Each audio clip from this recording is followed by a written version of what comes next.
মানুষ যখন কোনো শক্তি লাভ করে তখন সে নিজেকে বলশালী মনে করে। শক্তি লাভ করলেই তার মধ্যে অহংকার চলে আসে, অভিমান চলে আসে। তার কারণ হলো সে একটা সহজ কথা বুঝতেই পারে না। এই সব যা হচ্ছে সময়ের জন্য হচ্ছে। সময়ের থেকে বেশি বলশালী আর কেউ নেই। এই সময়ের জন্যই রাবণ ভক্তি দ্বারা কৈলাস পর্বত তুলে নিয়েছিলেন। আবার সেই সময়ের জন্যই, সেই কারণেই রাবণকে বধ হতে হলো। তার সাথে সাথে রাক্ষস কুলও ধ্বংস হয়েছিল এবং লঙ্কাও ভস্ম হয়ে গেছিল।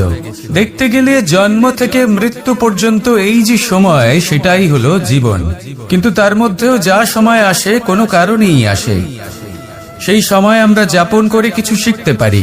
তাই আজ যে সময় আপনার হাতের কাছে আছে তাকে মুষ্টিবদ্ধ করে রাখুন, তাকে সামলে রাখুন, তাকে সংযত করে রাখুন, অনুভব করুন, তার থেকে কিছু শিখুন। তাকে কোনোভাবেই ব্যর্থ হতে দেবেন না।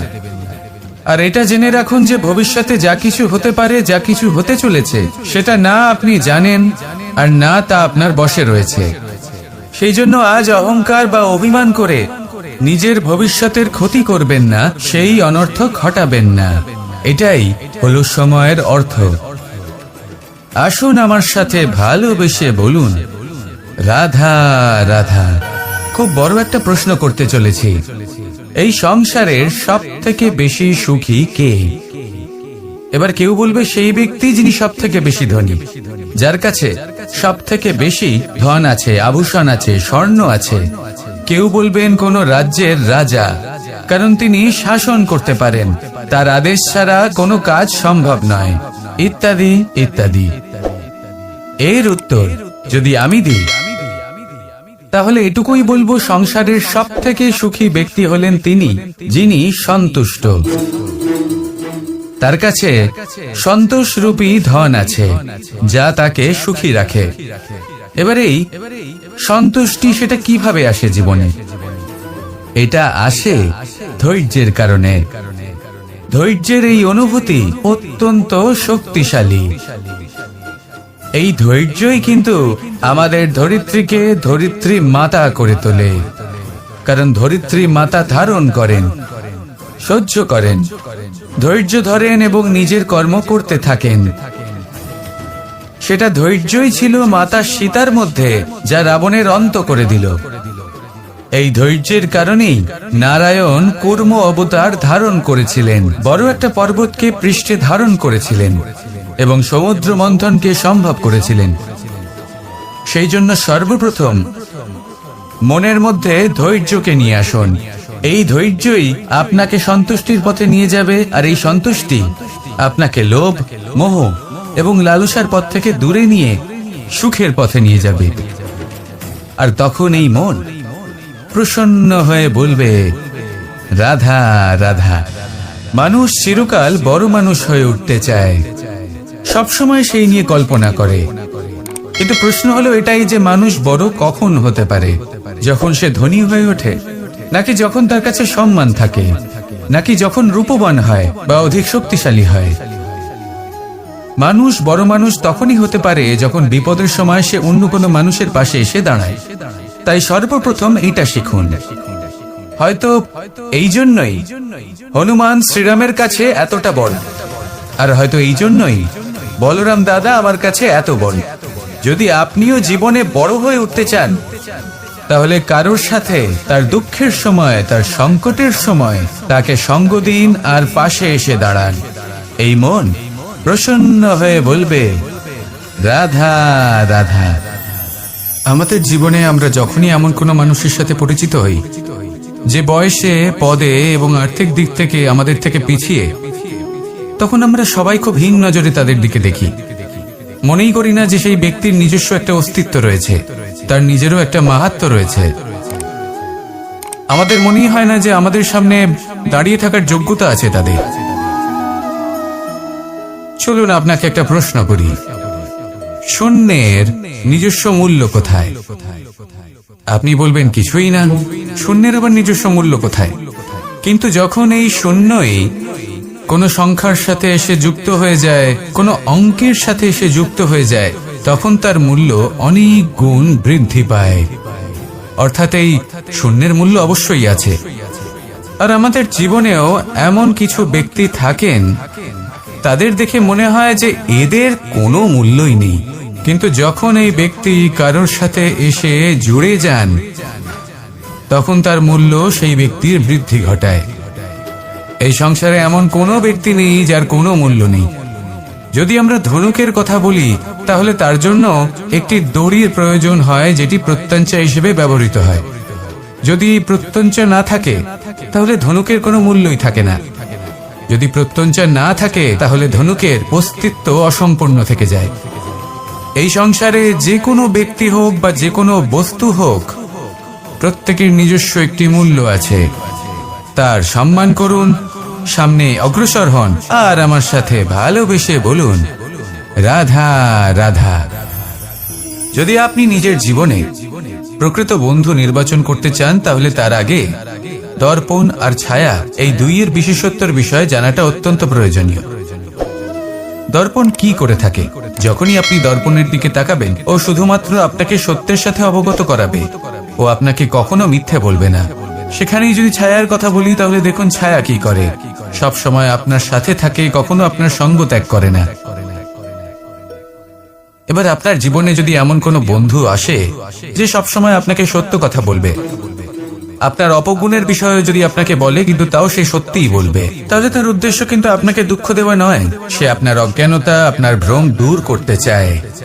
যদি আপনি কোনো অনুচিত পথে চলতে থাকেন তাহলে সে আপনাকে বাধা দিতে চায়। আর যদি সেই মিত্রই ছায়া সঙ্গীর মতো হয়, সে কখনোই সুখ দুঃখে আপনার সঙ্গ ত্যাগ করবে না। তার উদ্দেশ্য হলো সবসময় আপনাকে রক্ষা করা। তাই এরকম দর্পণ বা ছায়ার মতো কোনো বন্ধু যদি আপনার জীবনে আসে তাহলে তাকে কোথাও যেতে দেবেন না, সে আপনার জীবনকে সুখময় করে তুলবে। আর যদি আপনার জীবনে উপস্থিত বন্ধু এমন না হয় তাহলে তাকে নিজের থেকে দূরে করে দেওয়াই বাঞ্ছনীয়। তাহলে দর্পণ আর ছায়ার মতো প্রকৃত এবং ভালো বন্ধুকে নিজের জীবনে স্থান দিন, আর আমার সাথে ভালোবেসে বলুন রাধা রাধা। জল হলো জীবনের আধার। যদি জল না থাকে এই সংসারের জীবনের কোনো অস্তিত্ব নেই। এই জল হলো শুদ্ধ, পবিত্র। কিন্তু যখন এই জল পরিবেশের সংস্পর্শে আসে তখন ধুলো, ময়লা, কাদা এবং অন্যান্য বস্তু দ্বারা এই জল পূর্ণরূপে দূষিত হয়ে যায়। এবার যদি এই জলের শুদ্ধিকরণ করতে হয় তাহলে আমরা এই জলকে অস্থির হতে দিই না, তাকে স্থিরভাবে রেখে দিই। আর সেটা করলে সেই জল নিজে থেকেই সকল অশুদ্ধি ত্যাগ করে দেয়, নিজে থেকেই নিজেকে শুদ্ধ করে তোলে। এটা কিন্তু আমাদের মনের সাথেও হয়ে থাকে। এই সংসারে এত সমস্যার সম্মুখীন হয়েও কোথাও না কোথাও আমাদের এই মন মলিন হয়ে যায়, এতে নেতিবাচক ভাব জাগ্রত হয়। সেই মুহূর্তে আপনি কোনোভাবে রাগ করবেন না, মন খারাপ করবেন না, তাড়াতাড়ি কোনো সিদ্ধান্ত নেবেন না, কোনো প্রতিক্রিয়া দেবেন না। শুধু নিজের এই মনকে শান্ত করে রাখবেন, শান্ত মনে দিন যাপন করবেন। যদি এটা করেন তাহলে আপনি নিজে থেকেই বুঝতে পারবেন যে কি কি অশুভ ভাব আপনার মধ্যে জাগ্রত হয়েছে আর কি কি শুভ চেতনা আপনাকে জাগ্রত করতে হবে। আপনি নিজে থেকেই এমন পথ খুঁজে পাবেন যার দ্বারা এই অশুদ্ধি আপনি ত্যাগ করতে পারবেন। আসুন আমার সাথে ভালোবেসে বলুন রাধা রাধা। প্রারম্ভ শূন্যের দ্বারা হয়ে থাকে, তা সে ব্রহ্মাণ্ডই হোক, পৃথিবী হোক, আদি ইত্যাদি হোক, সবাই নিজের অস্তিত্ব শূন্য থেকে লাভ করে। এই শূন্য যার নিজের কোনো অস্তিত্ব নেই, কিন্তু সে সকলকে অস্তিত্ব দান করে থাকে। আমাদের এই শূন্যের মতো হতে হবে। যে আমাদের সাথে যুক্ত হবে তাদের অস্তিত্ব অনেক বেশি প্রখর হবে, বিশাল হবে, শ্রেষ্ঠ হবে। কিন্তু যেই আমরা তাদের থেকে দূরে যাব তারা আমাদের উপস্থিতির আভাস পাবে, আমাদের গুরুত্ব বুঝতে পারবে। শূন্যই হলো সূত্রপাত, শূন্যই হলো সমাপ্তি। শূন্যকে কেউ যতই ছোট মনে করুক, কিন্তু এই শূন্য অত্যন্ত গুরুত্বপূর্ণ। তাই এই শূন্যের মতো হয়ে উঠুন আর আমার সাথে ভালোবেসে বলুন রাধা রাধা। এই জীবন আসলে কি? আমরা কারা? আমাদের অস্তিত্ব আসলে কি? পঞ্চতত্ত্ব দ্বারা নির্মিত আমাদের এই শরীর, আর এর মধ্যে পরমাত্মার একটি অংশ আত্মারূপে বসবাস করে। আর যখন এই জীবন সমাপ্ত হবে তখন আমাদের আবার এই পঞ্চতত্ত্বের মধ্যে বিলীন হয়ে যেতে হবে।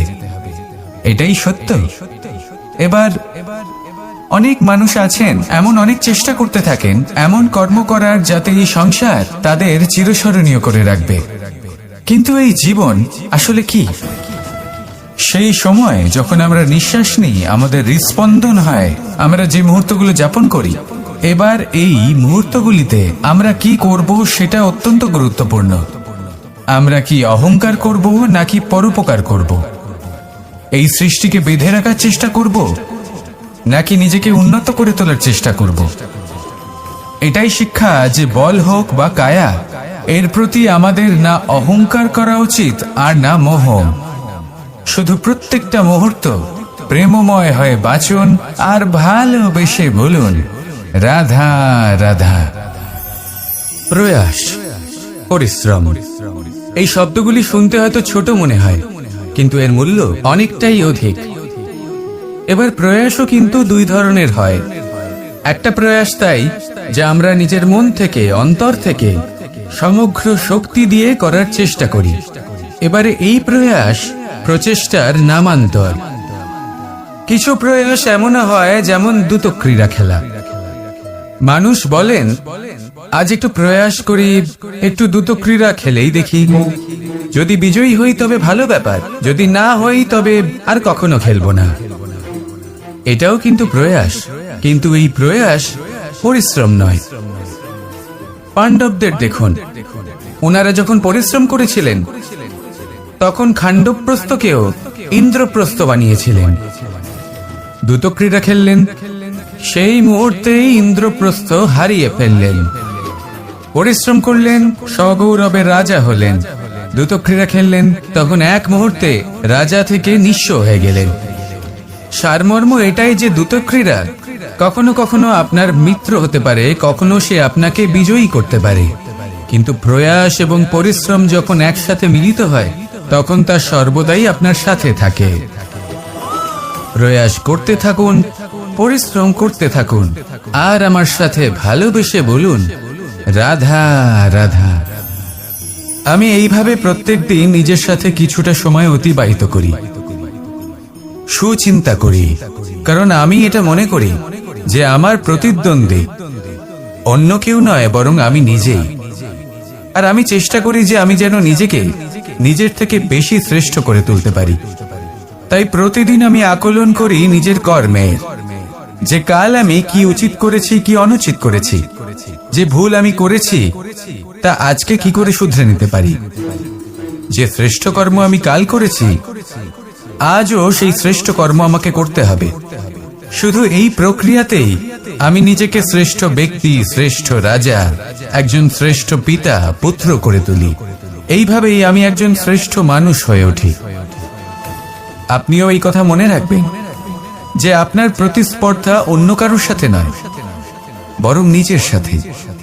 তাই নিজের কর্মের আকলন করুন, নিজের মধ্যে যে দোষ আছে তা ত্যাগ করুন, নিজেকে শুধরে ফেলুন। এই মন সব সময় সুপ্রসন্ন থাকবে এবং লক্ষ্য প্রাপ্ত করে বলবে রাধা রাধা। কখনো কোনো পাখিকে দেখেছেন? যখন সে প্রথমবার উঠতে চেষ্টা করে সে বাসা থেকে মাটিতে পড়ে যায়, কিন্তু সে হার মানে না, চেষ্টা করতে থাকে, করতেই থাকে, ডানা ঝাপটাতে থাকে, আর তারপর সে উড়তে শেখে। গোল শালগ্রাম শিলাকে দেখুন, পর্বত থেকে খসে পড়ে, ধাক্কা খায়, জলের প্রবাহ দ্বারা ঘর্ষিত হয়, তারপরে তা শালগ্রামে পরিণত হয়। ভেবে দেখুন, যদি কোনো পাখি প্রথমবার উড়তে গিয়ে এটা ভাবে যে না না, যদি আমি পড়ে যাই তবে, আমার যদি আঘাত লাগে তবে, আর যদি ভয়ের কারণে সে শুরুই না করতে পারে, চেষ্টাই না করে, তাহলে কি সে উড়তে শিখবে? কখনোই না। এটাই আমাদের শিখতে হবে, প্রারম্ভ করতে হবে। তা অত্যন্ত গুরুত্বপূর্ণ। যখন আমরা কিছু শুরু করি তখন ভয় করে, কিন্তু যদি এটা না করেন জীবনে কখনো সামনে এগোতেই পারবেন না। হতেই পারে প্রারম্ভ করার পরে আপনি পড়ে যাবেন, বারবার নিচে পড়ে যাবেন, কিন্তু যদি নিরন্তর চেষ্টা করতে থাকেন তাহলে একদিন না একদিন আপনি অবশ্যই সফল হবেন। এই শুরু করাটাই সব থেকে বেশি কঠিন। এর দ্বারা ভয়ভীত হবেন না। আসুন আর আমার সাথে ভালোবেসে বলুন, রাধা রাধা। এই সংসারে নির্মাণের বিষয়ে জ্ঞান লাভ করার পূর্বে ধ্বংসের বিজ্ঞান বুঝে নেওয়াও খুব প্রয়োজনীয়। যখনই আমরা ব্যায়াম করি তখন কি হয়? আমাদের পুরনো মাংসপেশি নষ্ট হয়ে যায় এবং সেই মাংসপেশির স্থানে আমরা নতুন মাংসপেশির নির্মাণ করে থাকি। যেমন একটা নতুন ইমারত গড়ে তোলবার পূর্বে পুরাতন ইমারতকে ভঙ্গ করে দিতে হয়, তবেই তো সেই স্থান সজীব হবে, ঠিক কিনা? এবারে জ্ঞান এবং বিজ্ঞান ছাড়াও এমন কিছু আছে যা কিনা অত্যন্ত গুরুত্বপূর্ণ। তা হলো সীমা পার করে যাওয়া। এই যে সীমা, এই যে নিয়ম, তা মানুষের জন্যই বানানো, তাকে নিয়ন্ত্রণ করার জন্য তৈরি করা হয়েছে। এমন অনেক সীমা, এমন অনেক নিয়ম মানুষের জন্য অত্যন্ত মঙ্গলকারী। কিন্তু কিছু এমন সীমা আছে, কিছু এমন নিয়ম আছে যা মানুষের লঙ্ঘন করে যাওয়া অতি আবশ্যক। যতক্ষণ না এই সীমা লঙ্ঘন করছেন, নিজের নতুন অস্তিত্বকে খুঁজেই পাবেন না, সেই স্থানে পৌঁছতেই পারবেন না যেখানে সংসার তাকে চিরস্মরণীয় করে রাখবে। সেই জন্য জীবনে যাই করবেন, সীমা অতিক্রম করে যান। যদি পরিশ্রম করেন তাহলে সীমা অতিক্রম করে পরিশ্রম করুন। যদি লক্ষ্যের দিকে অগ্রসর হন তাহলে সীমা অতিক্রম করে অগ্রসর হন। কোনো সীমারেখা যাতে না থাকে, সেই সর্বোচ্চ স্থান দেখুন এবং অগ্রসর হন। এই সংসারে অগ্রসর হওয়ার জন্য এই সীমারেখা বুঝে নেওয়া এবং তা অতিক্রম করার জ্ঞান লাভ করা প্রয়োজনীয়। আসুন আমার সাথে ভালোবেসে বলুন, রাধা রাধা। জ্যোতিষ একটা বিদ্যা, এ হলো একটা বিজ্ঞান। যে নক্ষত্র দশায় আপনি জন্মগ্রহণ করেছেন, যে স্থানে আপনার জন্ম হয়েছে, এগুলো আপনার জীবনের দিশা স্থির করার ক্ষেত্রে গুরুত্বপূর্ণ ভূমিকা পালন করে।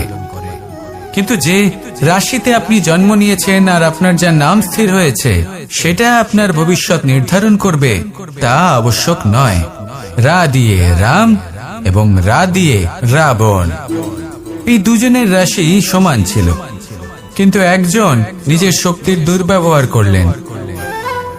স্বর্ণ লঙ্কার অধিপতি রাবণ, চতুর্দিকে বিজয়ী হওয়া সেই ব্যক্তি নিজের পতনের সম্মুখীন হলেন। শ্রীরাম রাবণকে বধ করলেন। শ্রীরাম, যিনি নিজের কর্ম দ্বারা, নিজের পরিশ্রম দ্বারা ঈশ্বর উপাধি লাভ করেছিলেন, 14 বছরের বনবাস ভোগ করলেন, আর যখন বিপদে পড়লেন তখনও নিজের রাজ্যের সাহায্য নিলেন না। বনের মধ্যে নিজে বানর এবং ভাল্লুকদের নিয়ে একটি সেনাবাহিনী গড়ে তুললেন এবং রাবণকে তার কুকর্মের শাস্তি দিলেন। তাই সর্বদা এটা মনে রাখবেন, আপনার খ্যাতি, আপনার ভবিষ্যৎ আপনার কর্ম নির্ধারণ করে, আপনার রাশি নয়। তাই সবসময় শ্রেষ্ঠ কর্ম করুন আর আমার সাথে ভালোবেসে বলুন, রাধা রাধা। প্রজাপতি দেখেছেন কি সুন্দর হয়, তাই না? এই প্রজাপতি, ওদের দিকে তাকালে নিজের অজান্তেই নিজের মুখে হাসি ফুটে ওঠে। কিন্তু এই প্রজাপতি জন্ম থেকেই এমন দেখতে হয় না। জন্ম থেকে এদের কাছে ডানা থাকে না, এরা উড়তেও পারে না। যখন একটি প্রজাপতি জন্ম নেয় তখন প্রথমে ডিম অবস্থায় থাকে সে। আস্তে আস্তে সেই কবচ সে ভেঙে ফেলে, খুব পরিশ্রম করতে হয় তাকে। তারপর কীটের আকার ধারণ করে সে চলতে থাকে, অনেক কষ্ট সহ্য করতে হয়, অনেক পরিশ্রম করতে হয়। তারপর তার রূপ বদলে যায়, তারপরে তার ডানা গজায়, তারপরে সে উড়তে পারে। এই নিরন্তর পরিশ্রমই সাফল্যের মূল মন্ত্র হয়। কখনো কখনো প্রতিভাও কম পড়ে যায় যদি নিরন্তর পরিশ্রম না করা হয়, যদি সমর্পণের ভাব মনে না থাকে, দৃঢ় নিষ্ঠা না থাকে। আর কখনো কখনো সেই ব্যক্তি যার মধ্যে বিশেষ প্রতিভা থাকে না, সেই ব্যক্তি নিরন্তর পরিশ্রম করে, নিজের মনে সমর্পণের বোধ জাগিয়ে তোলে, দৃঢ় নিষ্ঠার সাথে কর্ম করে আর সাফল্য লাভ করে। সেই জন্য আপনি জীবনে যেখানেই পৌঁছে যান না কেন, নিরন্তর পরিশ্রম করতে থাকুন, তবেই আপনার ভবিষ্যৎ রঙিন প্রজাপতির মতন গগনচুম্বী হবে। তবেই এই সংসার আপনাকে দেখবে এবং নিজের অজান্তেই এই সংসার নিজের মুখে হাসি ফুটিয়ে তুলবে। এবং এই সংসার আমার সাথে ভালোবেসে বলবে, রাধা রাধা। আপনি কখনো কাউকে পর্বতে আরোহণ করতে দেখেছেন? বা আপনি কখনো নিজে কোনো পর্বতে আরোহণ করেছেন? করে থাকলে আপনি এই বিষয়ে অবশ্যই জানবেন যে যখন আমরা শিখরের দিকে এগোই, ওপরের দিকে এগিয়ে চলি, তখন আমাদের একটু ঝুঁকে পথ চলতে হয়, তখনই আমরা সেই পর্বত আরোহণ করতে পারি। কিন্তু যে ব্যক্তি নিচের দিকে ফিরে আসছেন, তিনি কিন্তু ঝুঁকে চলেন না, তিনি দৃঢ়ভাবে সোজা হয়ে নিচে নামেন। এই ভারসাম্য বজায় রাখার এই খেলাতে সংসারের একটা সার লুকিয়ে রয়েছে। যদি আপনিও জীবনে উঁচুতে উঠতে চান, শিখরে পৌঁছতে চান, তাহলে আপনাকেও নত হয়ে বিনম্র হয়ে সামনে এগোতে হবে। সেখানে যদি আপনি বুক চিতিয়ে উদ্ধতভাবে অহংকার বোধ নিয়ে চলতে থাকেন, সেখান থেকেই আপনাকে নিচে নামতে হবে। কোনো ব্যক্তি তার বিনম্র স্বভাব দেখেই বোঝা যায় যে সেই ব্যক্তি সাফল্যের শিখর দেশে আরোহণ করছে নাকি নিচে তথা খাদের দিকে যাত্রা করছে। তাই সবসময় বিনম্র থাকুন, শ্রেষ্ঠ কর্ম করুন, পরিশ্রম করুন, আর আমার সাথে ভালোবেসে বলুন, রাধা রাধা। কর্ণ, সূর্যপুত্র কর্ণ, স্বয়ং সূর্যের পুত্র, দেবী কুন্তীর প্রথম পুত্র। সেই কর্ণ যার একটি বাণ আমার রথকে, সেই রথ যার উপর মহাবলী অর্জুন বিরাজমান ছিলেন, যার পতাকায় স্বয়ং হনুমান ছিলেন, সেই রথকে তার একটি বাণ ধসিয়ে দিতে পেরেছিল। দৈব কবচ কুণ্ডলধারী কর্ণ, সেই কর্ণ যুদ্ধক্ষেত্রে নিজের সমাপ্তির সম্মুখীন হলেন। কারণ কি ছিল? নির্বাচন। দুর্যোধনের সাথে বন্ধুত্ব রাখার জন্য তার অনুচিত কর্মে কোনোদিন কোনো প্রতিবাদ করেননি, তাকে সঙ্গ দিয়েছেন এই নির্বাচন। যখন দ্রৌপদীর বস্ত্রহরণ হচ্ছিল, তখন তাকে বাধা দেওয়ার বদলে নীরব থাকার নির্বাচন, তার বিরোধিতা কখনো না করার নির্বাচন, এই নির্বাচনই কারণ হয়ে দাঁড়ালো কর্ণের পতনে। এই সংসারে সবার উপকার আপনি স্বীকার করতে পারেন, তাকে সম্মানও করতে পারেন, কিন্তু তার সামনে এতটাও নত হবেন না যে নিজের অন্তর মনের কথাটা আপনি শুনতে না পান। নির্বাচন যদি ধর্মসঙ্গত হয়, তবেই তা শুভ হয়। আসুন আমার সাথে ভালোবেসে বলুন, রাধা রাধা। মানুষ ছোট হোক বা বড়, রাজা হোক বা দরিদ্র, সমস্ত মানুষের মধ্যে একটা সামঞ্জস্য থাকে। সমস্ত মানুষের কাছে তার প্রশংসা অত্যন্ত গুরুত্বপূর্ণ। সে খুবই প্রসন্ন হয় যদি আপনি তার প্রশংসা করেন, কিন্তু আপনি যদি তাকে এটা বলেন যে এটা তোমার ভুল ছিল, তোমার কিছু খামতি ছিল, তখন সেটা সে মানতে রাজিই থাকে না। সব মানুষ এটা শুনতে পছন্দ করে যে সে যেটা করেছে সেটাই সর্বোত্তম।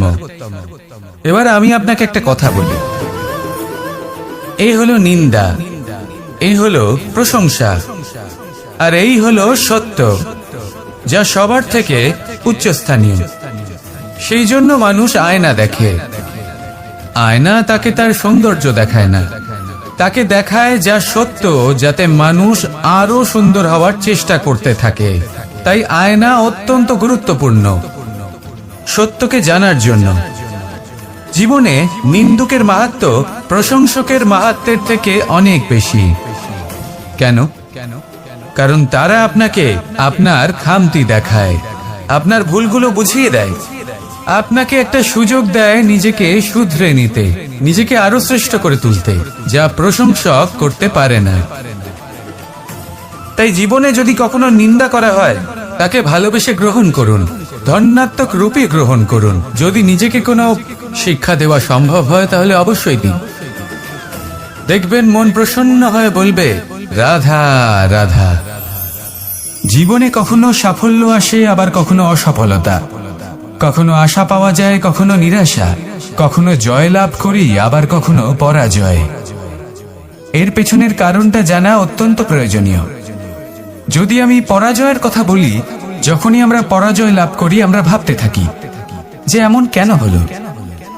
আমাদের শত্রু কি বেশি শক্তিশালী ছিল, নাকি আমাদের নীতিতে কোনো খামতি ছিল? এই সমস্ত কারণের পেছনে খুব বড় একটা কারণ থাকে, আর সেই কারণ আমাদের অন্তরে সুপ্ত থাকে। ধরে নিন একটা পথ, তাতে আপনি চলছেন, সেই পথ কাঁটায় পরিপূর্ণ, কিন্তু আপনি পাদুকা পরে রয়েছেন আর আপনি হেঁটে সামনে এগিয়ে যান। এবার এমন একটা পথ এলো যা পুষ্পে ঢাকা, আর আপনি পাদুকা পরে রয়েছেন, কিন্তু আপনার পাদুকাতে একটা পাথর আটকে গেল। তখন দু পা হাঁটাও খুব কঠিন হয়ে পড়ে। এই সংসারের যে কোনো শক্তি আপনাকে পরাস্ত করার পূর্বে আপনি জানেন কে আপনাকে পরাস্ত করতে পারে? আপনার অন্তরের দুর্বলতা, আপনার অন্তরের সেই সুপ্ত শত্রু। আর সেই জন্য ইতিবাচক মনোভাব গুরুত্বপূর্ণ হয়ে পড়ে। ভালো মানুষদের সাথে থাকুন, সৎসঙ্গে থাকুন, বন্ধুত্ব করুন, ভালোবাসুন। এই ভালোবাসা এত শক্তিশালী এক অস্ত্র যাকে ব্রহ্মাস্ত্র পরাস্ত করতে পারে না। এই সমস্যারূপী পাথর কিছুই নয়। আসুন আমার সাথে ভালোবেসে বলুন, রাধা রাধা। মানুষের দুটো রূপ রয়েছে। এক, আমাদের এই মুখ যা শুধুই চোখে দেখা যায়, আর দ্বিতীয় আমাদের এই মন যা শুধুমাত্র অন্তরাত্মা দ্বারা দেখা যায়। এবার আমাদের এই মুখ তা ঈশ্বর সকলকেই আগে থেকেই প্রদান করেছেন, কিন্তু এই মন কেমন হবে তা আমাদের জীবনের অনুভূতি এবং আমাদের জীবনের লক্ষ্য এগুলি সুনিশ্চিত করে। অর্থাৎ নেত্র দিয়ে দেখা যায় আমাদের এই মুখ, তা শুধুই এই কারণে প্রয়োজন যাতে সংসার আমাদের দেখতে পায়, আমাদের চিনতে পারে। কিন্তু যদি এই সংসারে আপনি প্রকৃত অর্থে মান সম্মান লাভ করতে চান, তাহলে নিজের অন্তরাত্মাকে আপনাকে বিকশিত করতেই হবে। দেখুন, কথায় আছে এই যে অসুর, তা শারীরিকভাবে উপস্থিত নয়, তা মনের মধ্যে থাকে। যদি এই মন থেকে অসুরকে বের করে দেওয়া যায়, তাহলে শরীরে তা উপস্থিত থাকবেই না। তাই মনকে শুদ্ধ করুন আর আমার সাথে ভালোবেসে বলুন, রাধা রাধা। মানুষ যখনই একে অপরের সামনে নিজেদের হৃদয়ের ভাবনা প্রকাশ করে, তখন এক অত্যন্ত প্রভাবশালী মাধ্যম তারা ব্যবহার করে, যাকে ভাষা বলা হয়। এবার আমি দেখেছি যে একজন মানুষ অনেকগুলো ভাষাতেই নিপুণ। আমি এটাও দেখেছি যে মানুষ অনেকগুলো ভাষায় কথা বলে, কখনো কখনো অনেক ভাষা মিলিত করে তার প্রয়োগ করে, উচিত প্রকারে তাকে ব্যবহার করে না, না সেটাকে সম্মান করে, আর না ভাষাকে শুদ্ধ রাখে। আর এটা হলো অনুচিত। যদি ভাষাকে শুদ্ধ রাখেন, তাহলে ভাষা আপনার চরিত্রকে শুদ্ধ রাখবে, তা আপনার একাগ্রতা বাড়িয়ে তুলবে। এই প্রত্যেক ধ্বনিকে অনুভব করে যদি আপনি শব্দের উচ্চারণ করেন, ভাষাকে প্রয়োগ করেন, তাহলে আপনিও আনন্দ পাবেন, আর যিনি শুনছেন সেই ব্যক্তির কানেও মধুর শব্দ বাজবে।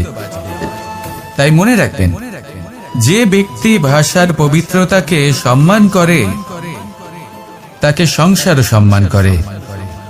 ভাষাকে শুদ্ধ এবং পবিত্র রাখুন, তাহলে ভাষা আপনার চরিত্রকেও শুদ্ধ এবং পবিত্র রাখবে। আর এই মন সুপ্রসন্ন হয়ে বলবে, রাধা রাধা। এ হলো রামায়ণের সময়কালের কথা। সেতু নির্মাণ করার কাজ চলছিল।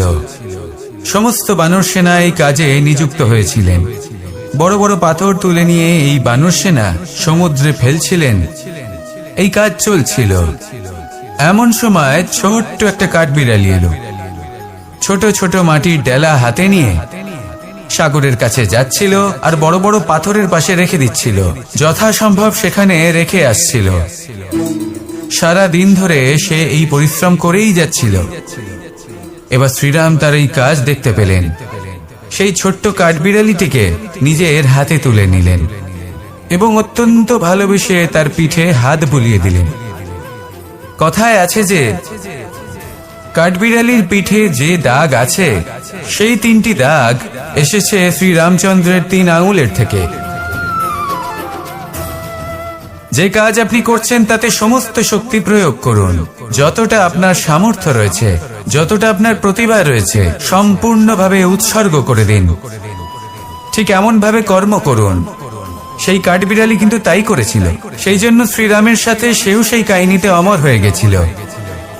সম্পূর্ণ শক্তি প্রয়োগ করুন, সম্পূর্ণ সামর্থ্যের সাথে কর্ম করুন, কারণ এটাই হলো শ্রেষ্ঠ পথ কোনো কর্ম করার।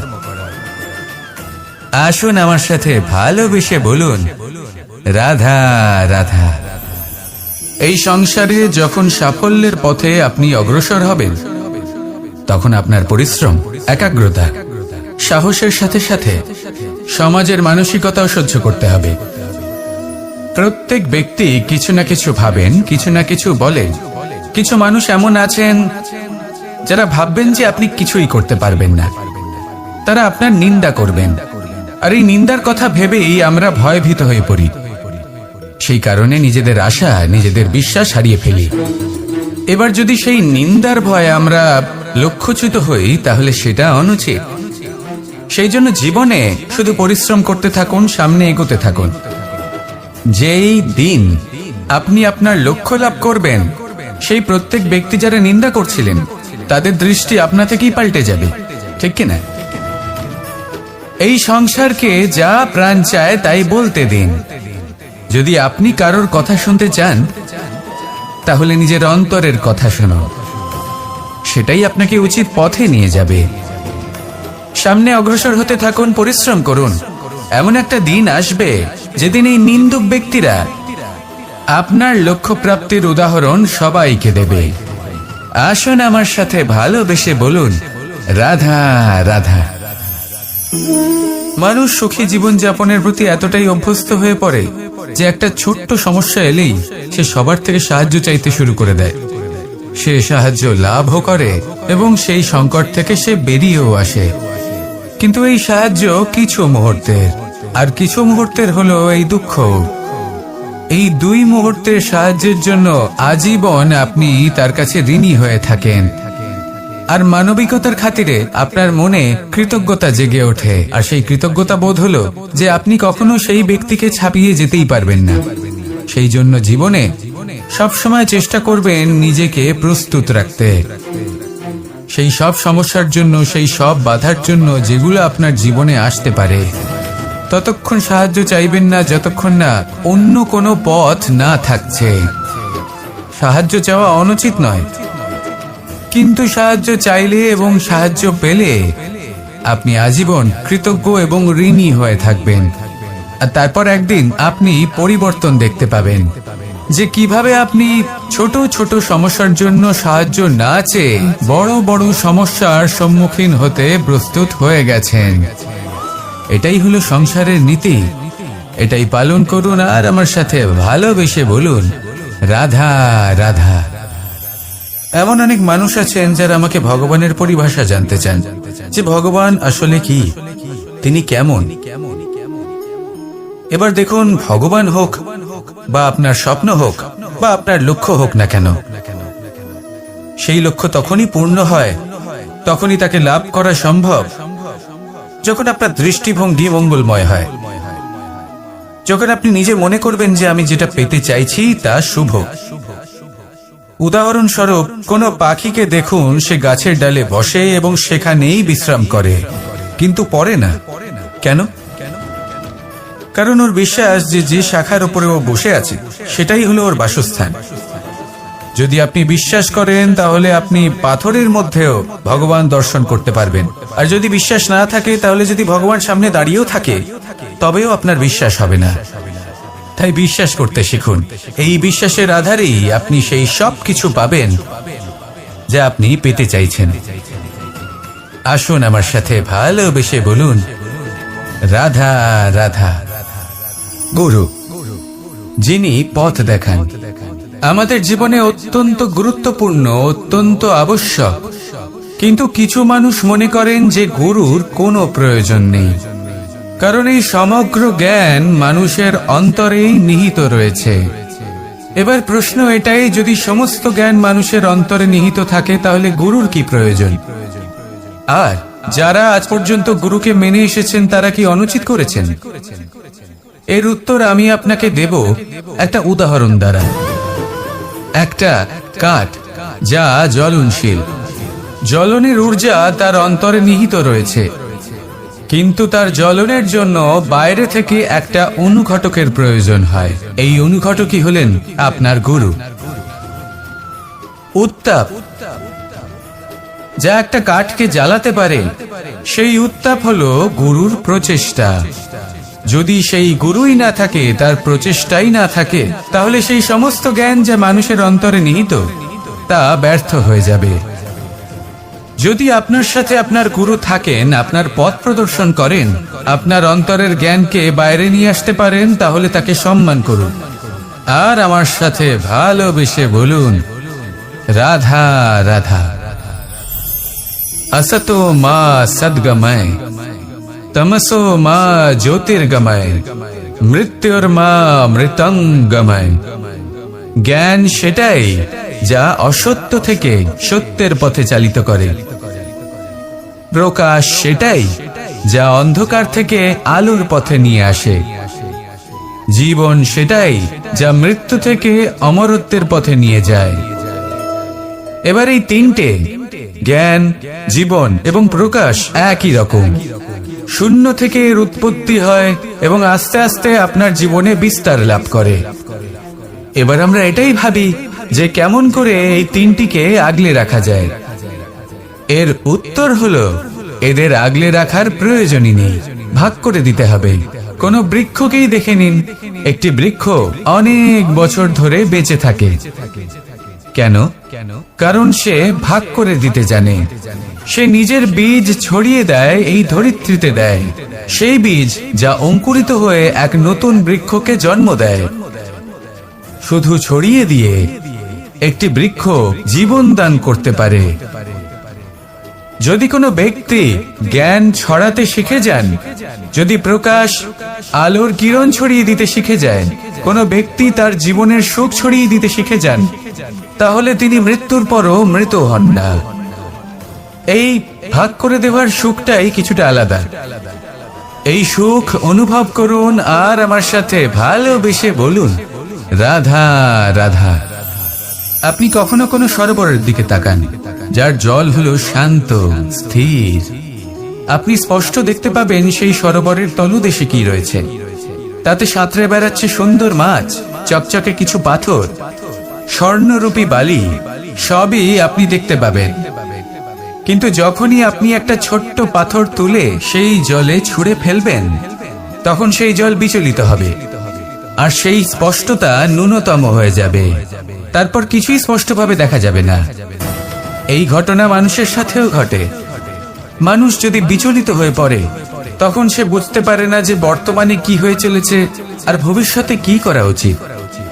কিন্তু সেই মানুষ যদি শান্ত থাকেন, স্থির থাকেন, ধন্যাত্মক থাকেন, তাহলে নিশ্চিত রূপেই বুঝতে পারবেন যে বর্তমানে কি করতে হবে আর ভবিষ্যতে কি করতে হবে। তাই নিজের মধ্যে সেই স্থিরতা আনুন, সেই ধৈর্য ধরুন, নিজেকে শান্ত রাখুন আর সবার মধ্যে ভালোবাসা ছড়িয়ে দিন। এই মন প্রসন্ন হয়ে বলবে, রাধা রাধা। সম্পর্ক এ হলো এক বন্ধন যা আমাদের এক সূত্রে বেঁধে রাখে।